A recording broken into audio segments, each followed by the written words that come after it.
This is the piece that you all are supposed to be watching the video on. I created it for the charity challenge that was out on Saturday, hosted by Angie at Transcend Furniture Gallery. My computer crashed as I was finishing, I repeat, finishing the video. And this is all you get to see about that because all the footage is lost. You're now going to see the transformation that this little bitty nightstand took, and it needed tons of help also, and I have been meaning to do it for a long time, so why not do 2 for charity? Let's get into it. One look, and I breathe. So like I said, that was the piece, and we're gonna start right off the bat with some amazing molding putty. It's a 2 piece putty that you put together. You kind of mix it, and it's safe to mix with your bare hands. It's okay, y'all, I've done it before. And basically you just take 50-50 of that and create the mold on whatever you needed. And it's mold, not mold, right?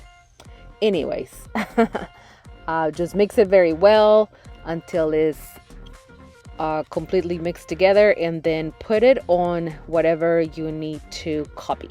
That's basically what you're going to be doing. It sets it within about 20 to 25 minutes. It won't release if it's still not ready, so that's the easiest way to figure it out, and it's basically super easy to mold with or to work with. Look what I found. It was such a little cute charm. I think it might be copper, like silver over copper, so I'm gonna clean it up and check it out later. I cleaned up while I was waiting on the mold to set, and that basically is a great way to get everything started. I did all my normal cleanup and the scuff sanding of the piece and all of that good stuff. I also cleaned up the drawer and actually painted the hardware as well, but I did not take the video of that, so I apologize. I decided that I was going to go ahead and do a bare top or stain, so at this point I wasn't super sure about what I was going to be doing, but I knew that I needed to remove all of that failing finish. I went ahead and did the sides with a 220 grit and scuff sanded everything very well and did a full cleanup of the piece.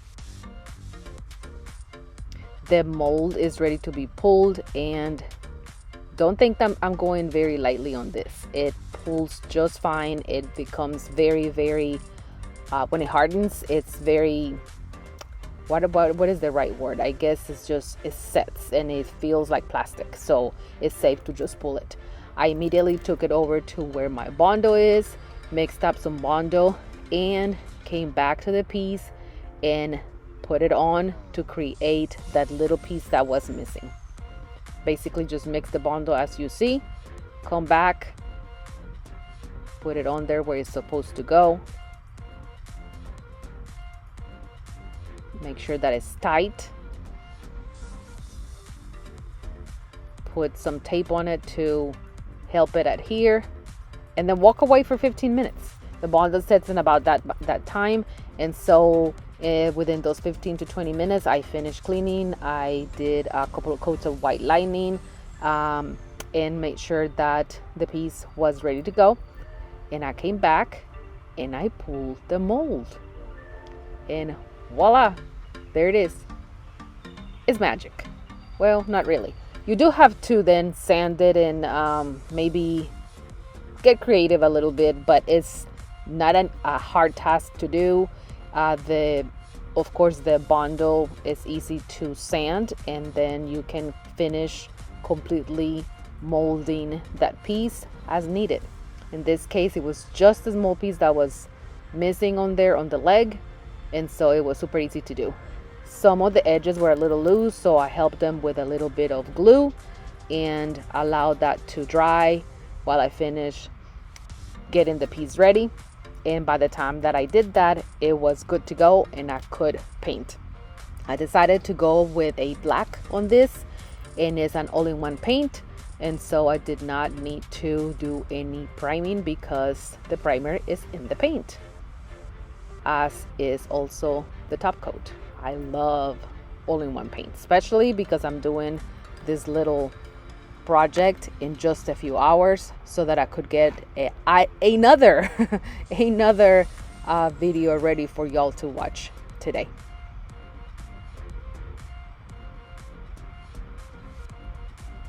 There I am finishing, just adding some tape on those pieces at the top and at the bottom so that everything is nice and tight. And like I said, here it is. We're gonna start doing the paint. I always start with my pieces flipped some kind of way so that I can get that under carriage of the piece, because there's just no way that I will leave it unpainted. If you guys like this type of content, please make sure that you subscribe. I have tons and tons of people watching my videos but not subscribing, and that subscription means the world to us small creators and all creators. That is what helps us to keep growing and someday to make me make some money on this thing called YouTube.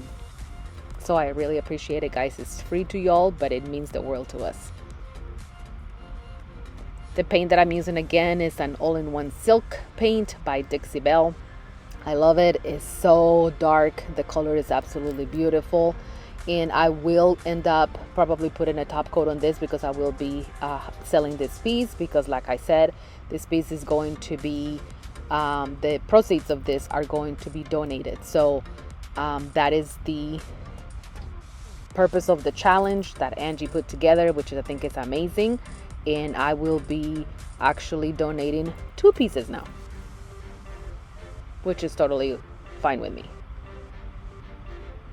I did the edges on the top, and if you're doing the edges freehand like I did over here, don't worry, you can always come back and sand again just a little bit where you over paint, but I did pretty good. I am wiping the top again to make sure that 2 things. One, that is a little bit damp because I'm going to be using a water stain, and also that I don't have any residue of any type of dust on there. I am using Voodoo Gel Stain, also by Dixie Belle, in the color Tobacco Road. I love this brown because it literally takes on a different look every single time that I use it, but it is a brown, so it goes and matches very well with everything. I did a lot of that color on this piece right now. I wanted it to be a little bit dark, but only do 1 coat. And you can achieve that by just simply adding a little bit more of the gel stain when you do the initial application. You can always come back and do more, but I have worked with this for so long that I know exactly about how much to put on the piece so that I can get like a 2 coat in 1 swipe. I'm using a blue sponge to apply this with, and I will use the same sponge to do the top coat on that, and I will probably use either I will probably use like a satin coat on this.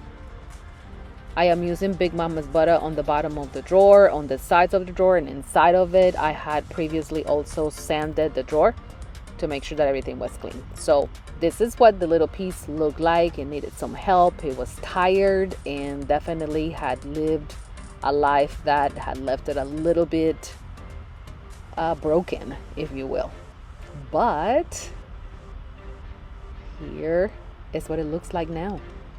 I decided to go ahead and put the same stain on the drawer and then painted the hardware with the same color black, and I think it looks fabulous.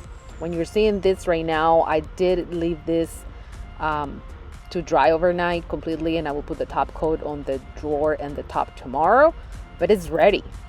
Look how beautiful it looks. I added the paint on the mesh on the bottom right there as well, and I think it looks fabulous. I'd like to thank Angie again for putting this furniture flipping charity challenge together.